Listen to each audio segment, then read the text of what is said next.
Amados irmãos, abramos as nossas Bíblias no Evangelho de Jesus Cristo, segundo escreveu Mateus, capítulo 6, versículos 25 a 34. Eu os convido a acompanharem a leitura que farei. Mateus 6, 25 a 34.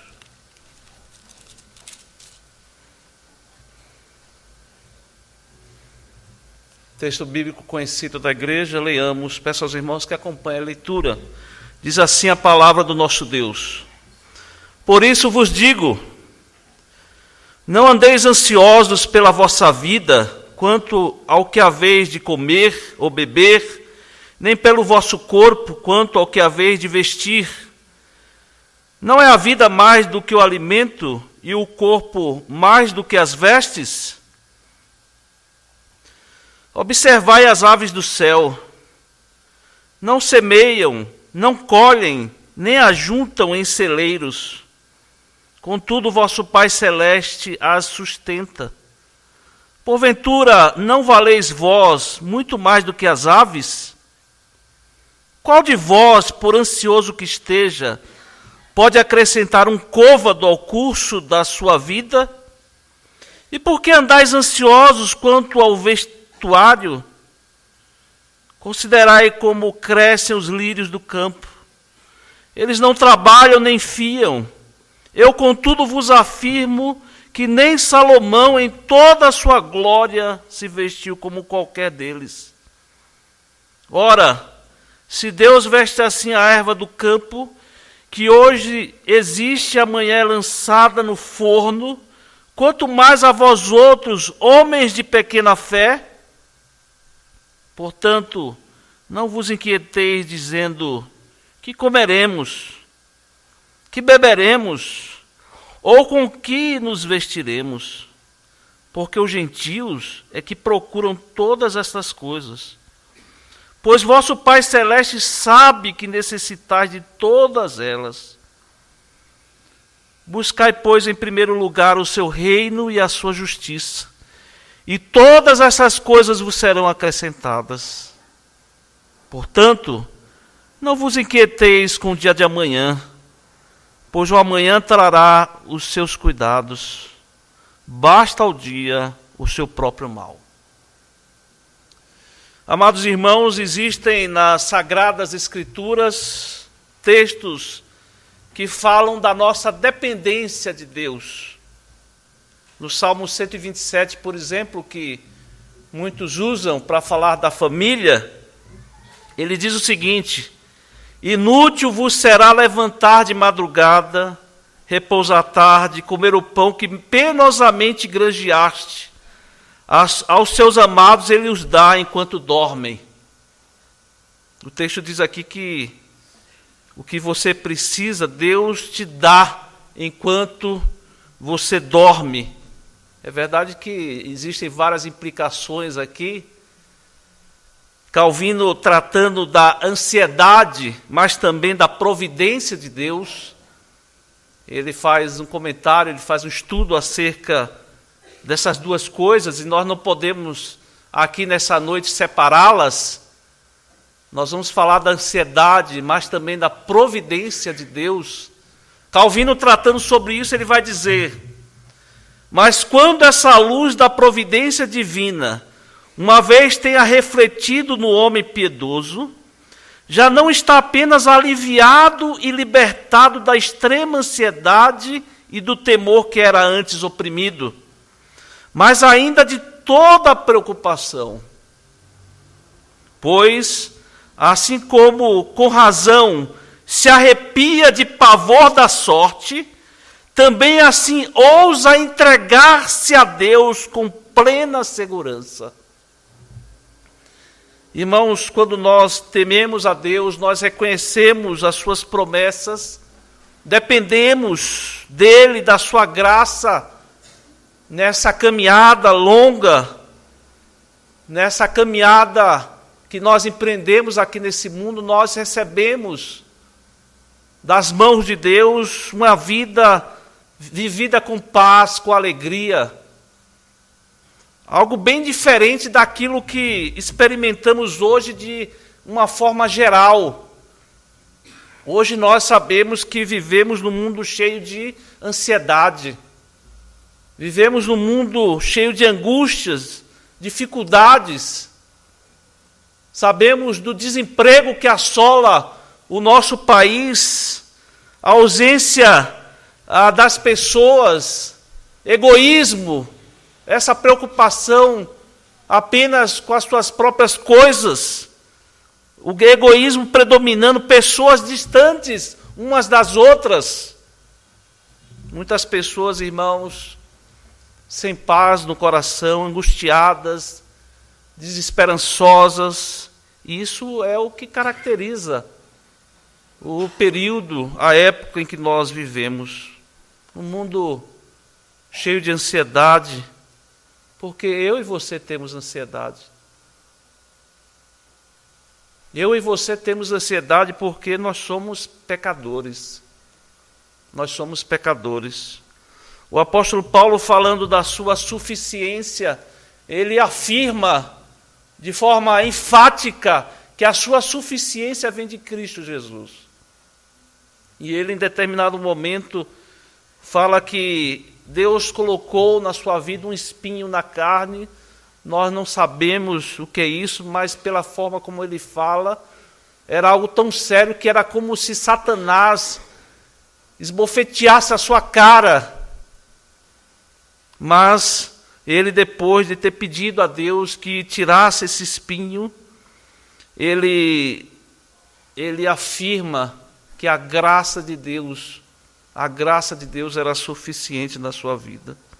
E essa passagem aqui, irmãos, que nós lemos, como eu disse, uma passagem conhecida, é uma mensagem que o Senhor Jesus traz e trata sobre a ansiedade, sobre as ansiedades, aquelas coisas comuns que nós temos necessidades nessa vida, aquelas necessidades que todos nós experimentamos, mas que, gostaria de afirmar, irmãos, precisamos da graça de Deus, da ação de Deus para nos ajudar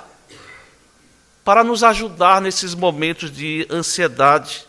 Ansiedades causadas por coisas básicas da nossa vida, por necessidade, muitas vezes até necessidades por causa de consumismo, pela agitação do dia a dia, às vezes até ansiedade por falta de planejamento na nossa vida, planejamento que esteja aliado com os ensinamentos da palavra de Deus. Mas a grande verdade, irmãos, é que nós vivemos ansiosos. A ansiedade, muitas vezes, na Bíblia é tratada como algo comum. Por exemplo, de algo que eu não consigo controlar, isso traz uma ansiedade. E a Bíblia vai mostrar, irmãos, que nós passamos por isso, por essas dificuldades, por causa da nossa finitude. Nós somos limitados, irmãos. Nós temos a nossa força limitada, as nossas expectativas são limitadas, um coração limitado, uma fé limitada. Muitas vezes. Mas Deus é um Deus de toda graça e nós clamamos a Deus que trate a nossa vida, cuide da nossa vida para trazer paz no nosso coração. Ter ansiedade, irmãos, em alguns momentos na Bíblia, e alguns textos vão tratar disso como pecado. Vão tratar, em alguns momentos, a ansiedade como um pecado. Porque, irmãos, mostra essa falta do exercício da dependência de Deus. De nós colocarmos a nossa vida, a nossa dependência, o nosso ser nas mãos de Deus.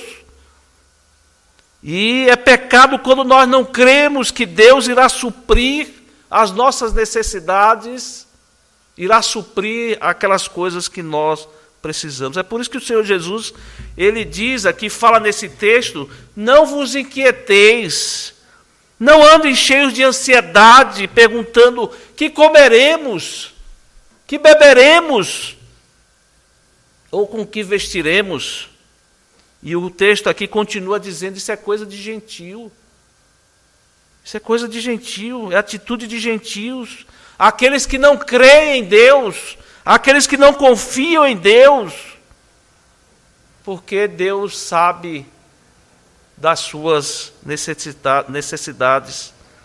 E aí o texto, irmãos, vai dizer como é que nós devemos agir em meio a muitas ansiedades que nós vivemos, causadas por todas as coisas que nós vivemos. E muitas vezes, irmãos, as pessoas, em muitas igrejas, ou pseudo-igrejas, trazem filosofias para o meio do povo, positivismo, afirmações, determinações, achando que essas coisas vão resolver os problemas, as dificuldades, coisas desse tipo, como se Deus não fosse maior do que todas essas coisas. Porque quem determina, irmãos, quem determina as coisas não é o meu positivismo, mas nós sabemos que é a vontade de Deus, e nós sabemos disso através dos ensinamentos das Sagradas Escrituras. Irmãos, mas nós sabemos que muitos indivíduos, eles acham que com as suas próprias forças alcançam respostas para as suas necessidades.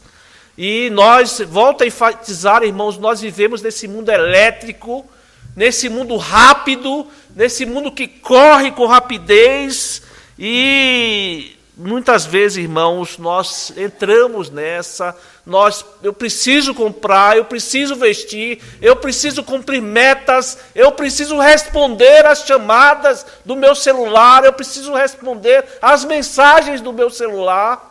E nós entramos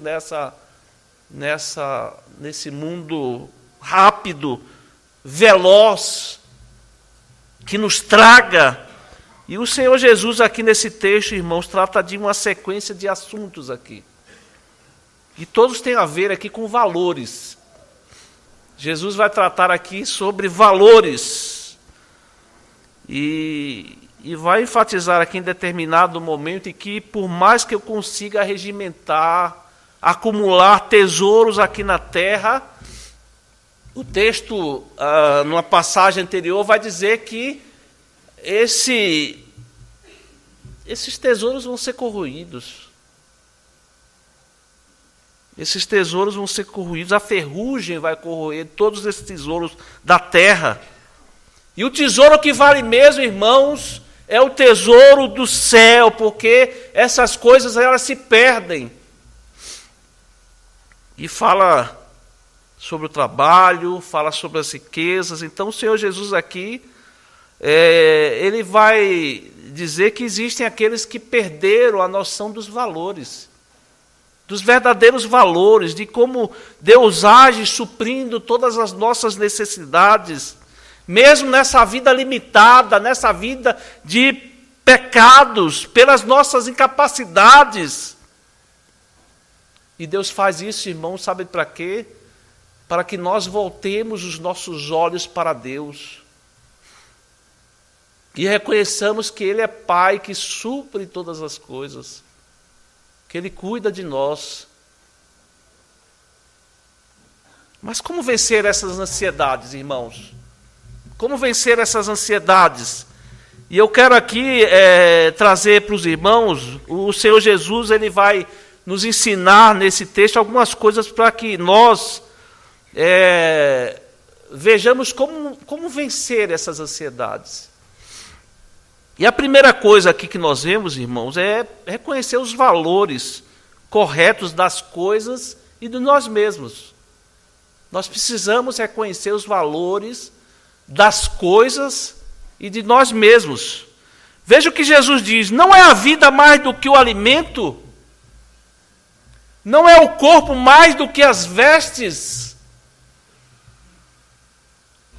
É o que Jesus aqui está afirmando, né? Porque muitas vezes nós afirmamos ou reiteramos ou nos alarmamos dizendo: eu preciso ir ao shopping, eu preciso fazer isso, eu preciso comprar coisas.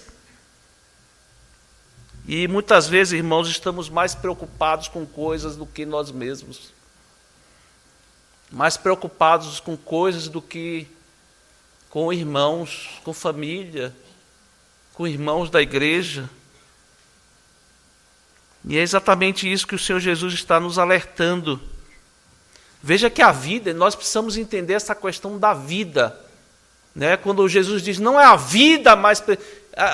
Quando Jesus fala sobre essa vida, irmãos, nós precisamos voltar à palavra de Deus, como devemos fazer lá em Gênesis, no livro do começo, no capítulo 2, quando vemos Deus criando todas as coisas, inclusive o homem, e a Bíblia enfatiza que Deus cria a sua imagem e semelhança. A Bíblia diz que Deus soprou nas narinas daquele homem, né, o ruá de vida, o hálito da vida, e o homem passou a ser alma vivente. Né, e Deus disse, agora ele tem vida. A vida vem de Deus, irmãos.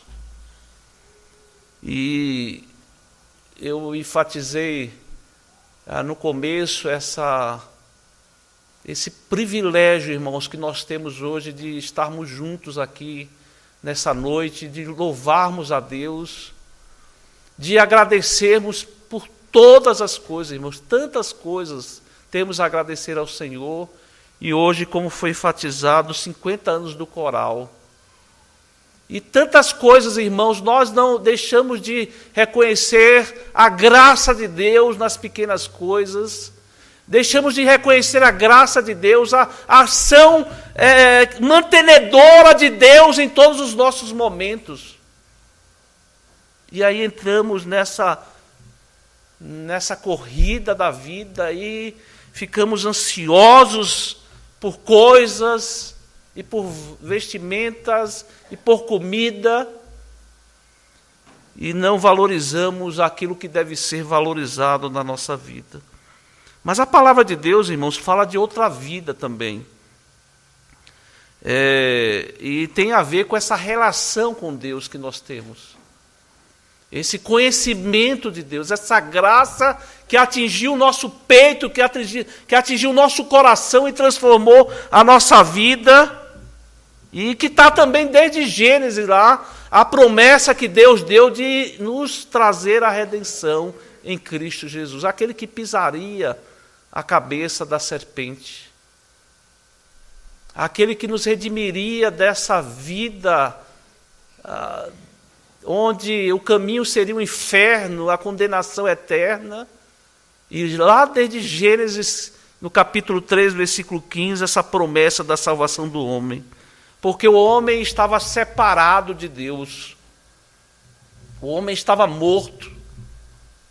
Efésios 2 mostra claramente essa situação do homem, mortos nos seus delitos e pecados. O homem morto, e Deus vem e nos salva, irmão, nos redime. E é dessa vida também que Jesus vai nos alertar, da importância dessa obra que Deus fez na nossa vida, nos salvando, nos redimindo, nos dando a vida eterna. E quando Jesus está falando aqui que a vida é mais do que o alimento, ele está falando tanto da existência física, como da vida espiritual que nós recebemos em Cristo Jesus. Preste bem atenção, meus irmãos, nós precisamos equilibrar as coisas na nossa vida. Existem pessoas desequilibradas, não valorizam aquilo que precisa ser valorizado, e nós, muitas vezes, nós estamos, como eu volto a enfatizar, irmãos, entramos na corrida desse mundo, na engrenagem desse mundo, e perdemos os verdadeiros valores desse mundo, e deixamos de enfatizar aquilo que temos de mais nobre, de mais especial na nossa vida, que é Cristo Jesus.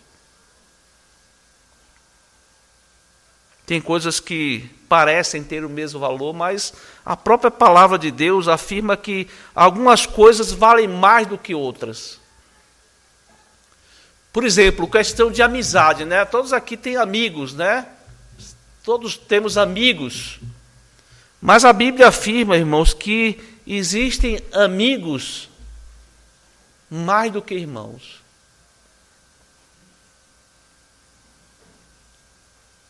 E existem coisas, irmãos, que nós precisamos valorar, precisamos valorizar e colocar no seu devido lugar. E o Senhor Jesus está dizendo aqui: vocês precisam aprender a valorizar o que eu valorizo.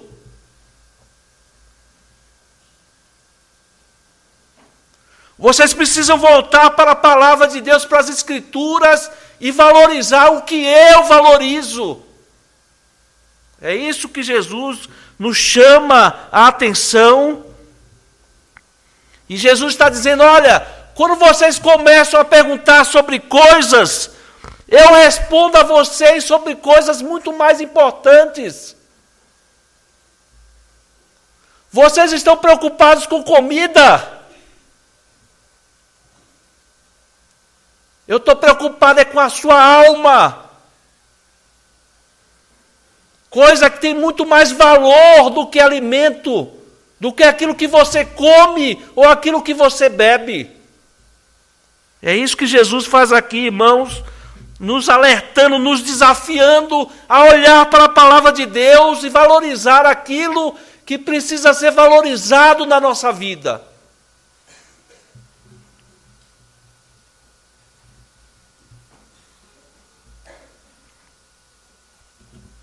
Você, por exemplo, pode investir na educação dos seus filhos. Pode desejar que seu filho seja um pós-graduado em alguma coisa. Mas se você não investir na vida do seu filho, na vida cristã do seu filho vai ser um miserável.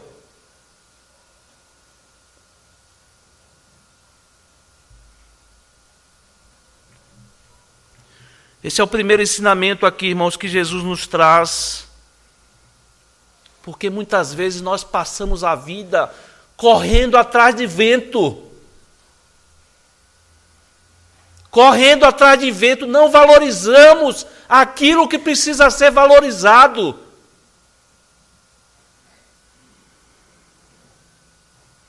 Não é a vida mais do que o alimento.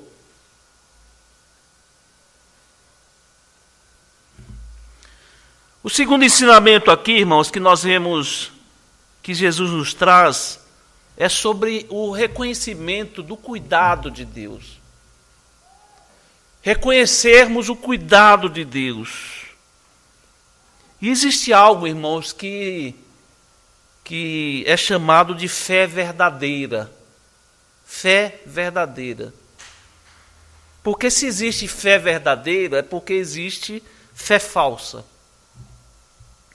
Quando nós estudamos teologia, nós aprendemos que a fé verdadeira é aquela que é produzida pelo Espírito Santo no nosso coração e leva o homem a reconhecer que ele é pecador, que ele é miserável, que ele precisa da graça de Deus.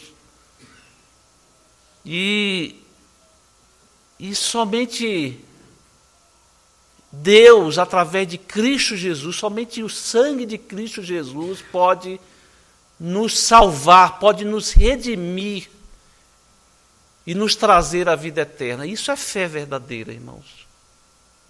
O resto é crendice. O resto é crendice. E estou falando aqui, irmãos, do reconhecimento das promessas de Deus para as nossas vidas. E o que significa reconhecer a fidelidade de Deus? Vejam que no versículo 26 do texto diz: as aves do céu, o vosso Pai as sustenta. Vejam no versículo 28 e 30, os lírios do campo, Deus os veste, são vestidos por Deus. E ele faz esse destaque, olha, nem Salomão em toda a sua glória se vestiu como eles. E aí no versículo 27 vai dizer assim: qual de vós, por ansioso que esteja, pode acrescentar um côvado, um pouquinho mais no curso da sua vida? Aqui é uma pergunta retórica, né, irmãos? Porque nós sabemos que ninguém, né, aquela frase de um famoso que disse assim, olha, ninguém morre de véspera. E a Bíblia afirma, todos os nossos dias estão contados. Todos os nossos dias estão contados.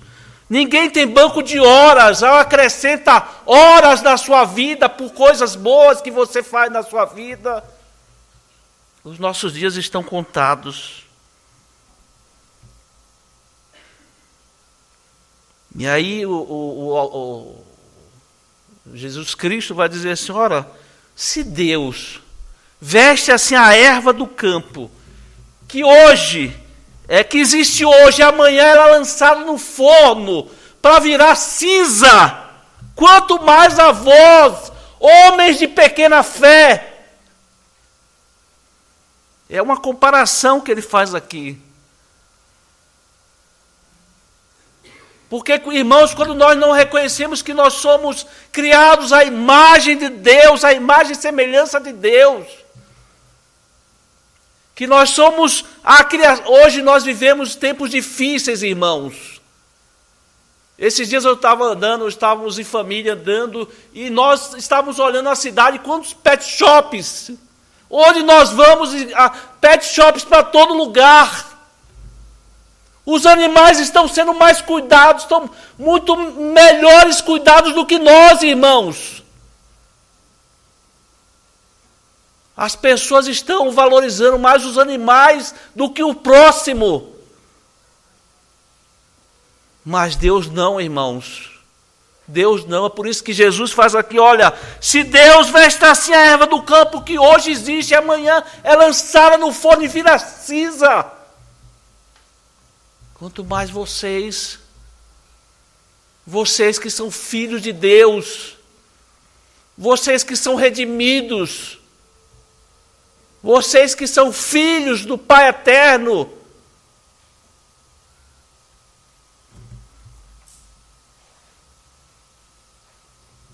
E aí ele faz uma afirmação que, novamente, apesar de ter uma interrogação, é uma pergunta de retórica também, uma afirmação, quando ele diz homens de pequena fé. Homens de pequena fé. Irmãos, quando um crente ele permite que a ansiedade cegue, que a ansiedade tape a sua visão correta de Deus, tampe a sua visão que dá certeza que Deus é providente, Ele cuida, Ele nos ama, Ele cuida das nossas vidas, Deus nos trata, Deus nos olha como homens de pequena fé.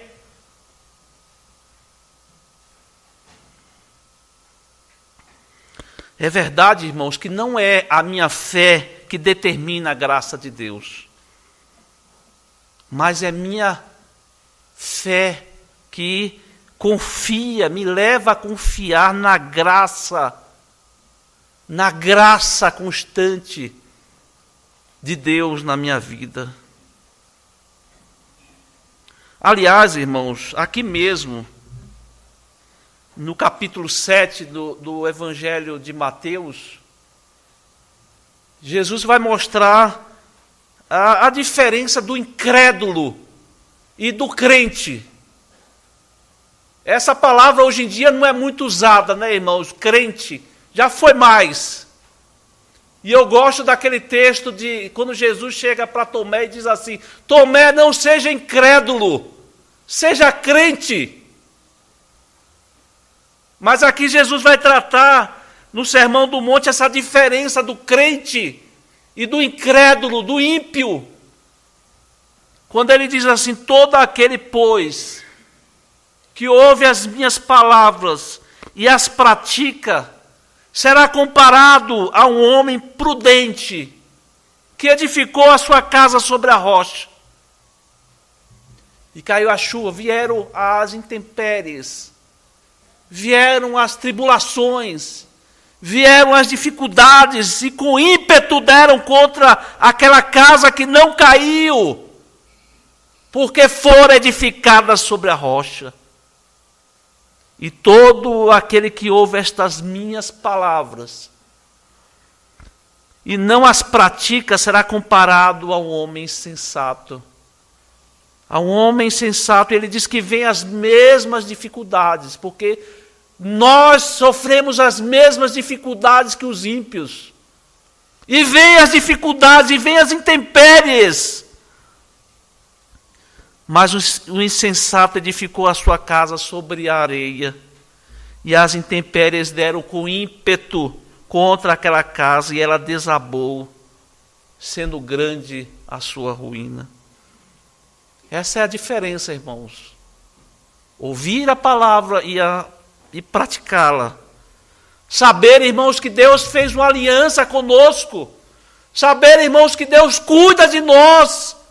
Ele é o nosso supremo pastor, que conduz as ovelhas aos pastos verdejantes.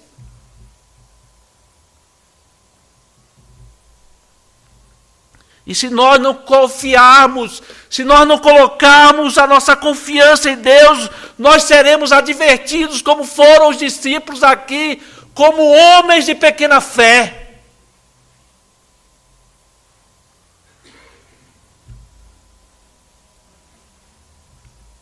E nós temos, irmãos, a todo instante na Bíblia, promessas de Deus para nós. O próprio Jesus disse, olha, eu vou estar com você, vou estar com vocês até a consumação dos séculos.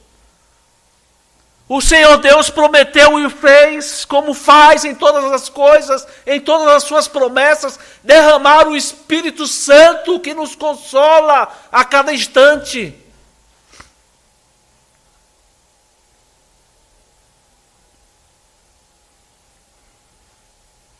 São promessas, irmãos, que nós temos que confiar, que colocar as nossas vidas, para que nós não sejamos advertidos como homens de pequena fé.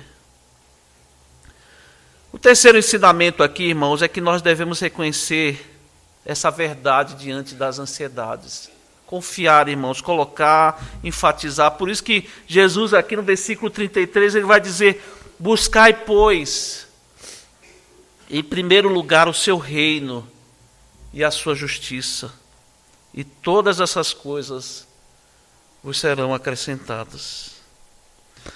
Irmãos, ao concluir aqui esse assunto, Jesus ele enfatiza essa necessidade que nós temos de buscar o seu reino e a sua justiça em primeiro lugar. E o que é o reino de Deus, irmãos? O que é o reino de Deus? Uma frase que os irmãos certamente conhecem, é uma frase de Abraham Kuyper, que diz o seguinte: não há um único centímetro quadrado em todos os domínios de nossa existência sobre os quais Cristo, que é soberano sobre tudo, não clame, é meu. Porque todos os lugares pertencem a Deus, irmãos. Todos os lugares pertencem a Deus. A Deus pertence todas as coisas, Ele as fez. Este é o reino de Deus, irmãos. É o lugar onde a igreja vive. É o lugar onde a igreja atua. É o lugar onde a igreja existe. Esse é o reino de Deus. E nós somos chamados na Bíblia, irmãos, também de reino de Deus. Nós somos o reino de Deus. Em que sentido? No sentido, irmão, de que nós falamos em nome do Rei.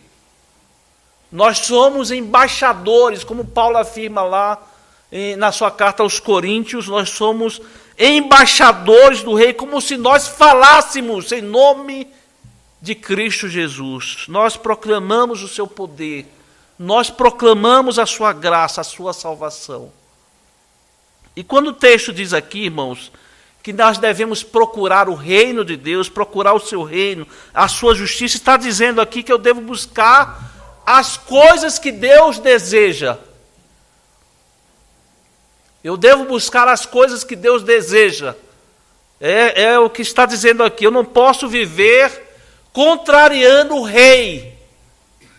Eu não posso viver contrariando o rei. Eu não posso viver de maneira injusta diante da justiça de Deus. E nós sabemos, irmãos, que o cristianismo, a nossa vida é guiada pela palavra de Deus. A palavra de Deus é o nosso manual, é a nossa regra de fé e prática.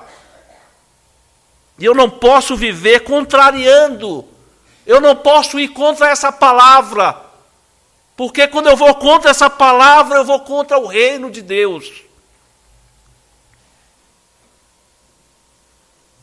E nós vivemos, irmãos, num mundo ansioso, porque as pessoas buscam as coisas que não são de Deus. As pessoas se distanciam da vontade de Deus, da sua justiça. E as pessoas vivem dramas profundos, dramas internos, ansiedade as consome.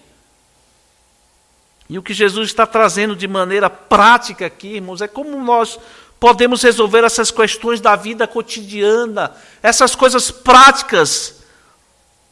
E veja o que Jesus diz no texto, que cada dia tem o seu mal. Veja o versículo 34, portanto não vos inquieteis com o dia de amanhã, pois o amanhã trará os seus cuidados, basta ao dia o seu próprio mal. Irmãos, sabe quando é que nós deixaremos de ter problemas nessa vida? Sabe quando é que nós vamos parar de ter problemas nessa vida? Nunca, irmãos, até que Cristo volte. Nós sempre teremos problemas. Todos os dias nós enfrentaremos desafios, dificuldades, tribulações, aflições. Todos os dias.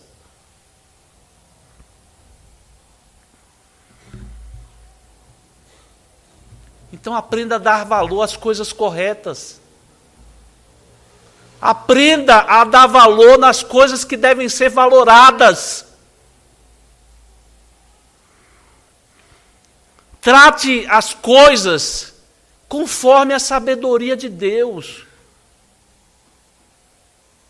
Trate a sua vida conforme a vontade de Deus, a sabedoria de Deus.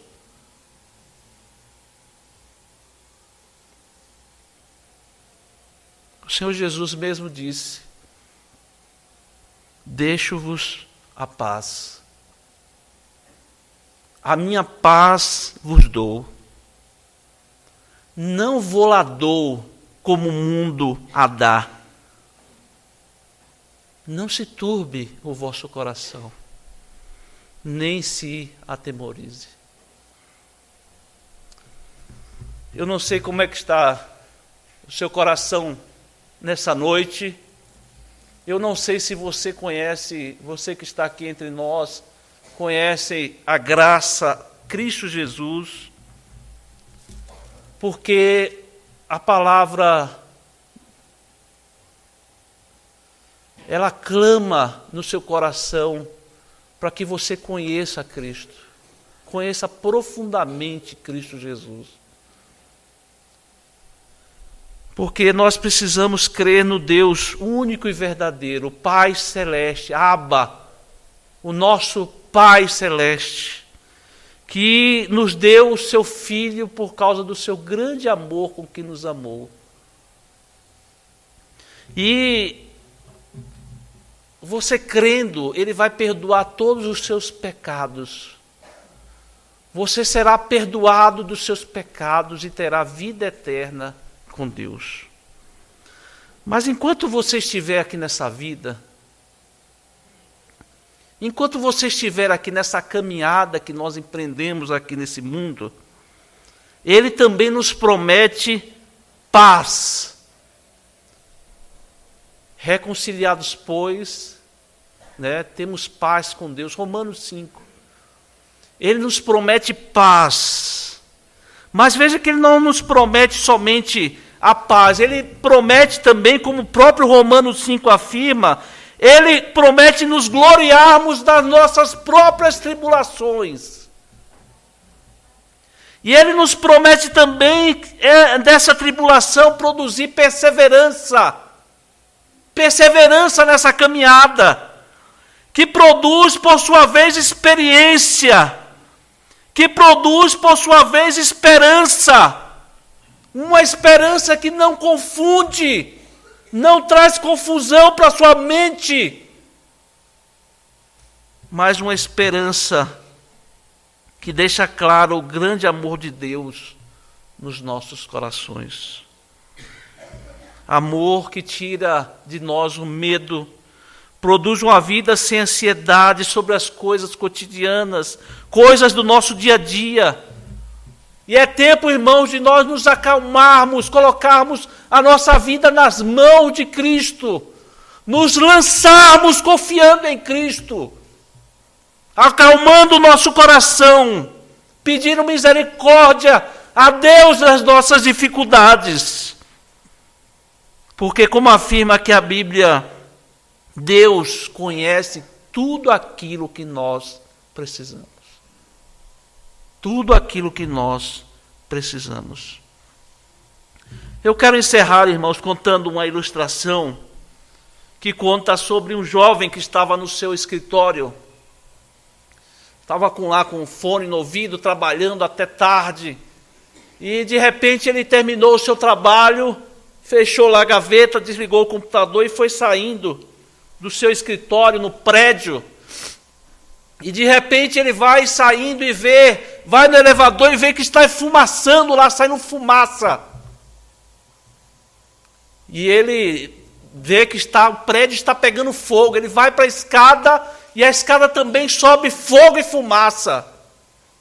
E ele corre então para uma janela, aquele prédio todo blindado, ele abre a janela e vê que está lá embaixo bombeiro, toda aquela movimentação.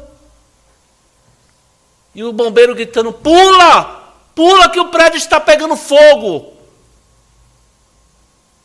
E aquele jovem, diante da altura, da desconfiança, ele tenta outro lugar, ele corre novamente para outra escada, não vê caminho para sair, tenta em outros lugares, vê que está tudo fechado, e de repente ele volta lá para a janela, para ver o que poderia fazer, aquela fumaça subindo, a sua visão toda turva, e de repente ele ouve uma voz: pula, é seu pai que está aqui embaixo. Ele ouve a voz do pai, e diante daquela confiança que agora toma conta do seu ser, ele se lança para alcançar ali a salvação da sua vida. Irmãos, é hora de nós nos lançarmos nos braços do Pai, nos braços de Cristo, confiar na ação bendita, cuidadosa, providente de Cristo Jesus na nossa vida, na nossa caminhada cristã. Que Deus abençoe nesse sentido, irmãos. Que Deus nos abençoe. Amém.